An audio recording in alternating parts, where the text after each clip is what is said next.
You know what? See these things that you guys are saying, I have decided to follow Jesus. I have decided to follow Jesus. Do you know where that song came from?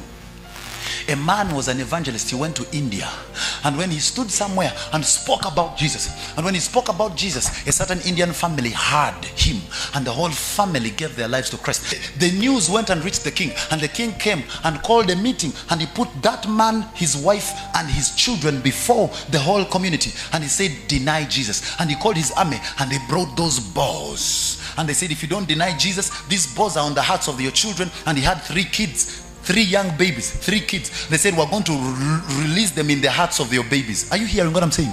And he said, are you going to deny Jesus, or you're going to let your children die? And he looked at his children and he said, no turning back. He sang in their ears, no turning back. He looked at his children and he said, I will see you on the other side. He stepped back, and he said, the king said, this boy is joking. And he said, fire.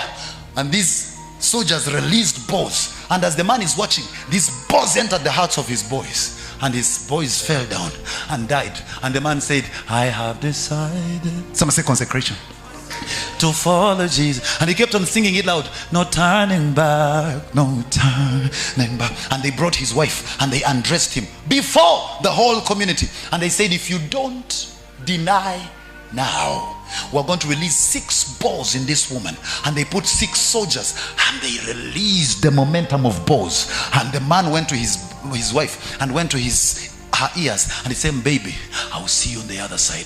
We cannot turn back. He stood up the other side and he says, I have decided to follow Jesus. And he told the people, the Holy Ghost has given me a song. The Holy Ghost gave him a song when he was about to die, and he sang that song. He did not go to studio.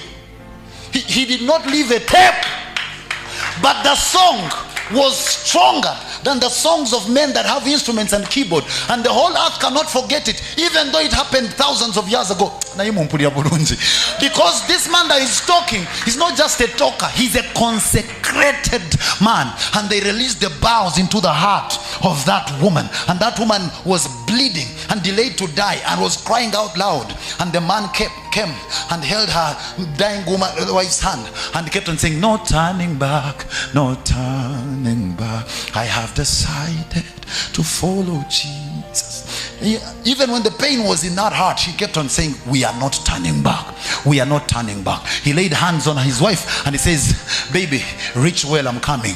She stood up here, and he told them, you don't have to undress me, I will address myself. And he undressed, saying, I have decided to follow Jesus. Put himself like this, and he says, shoot your best, I cannot deny. Somebody say consecration.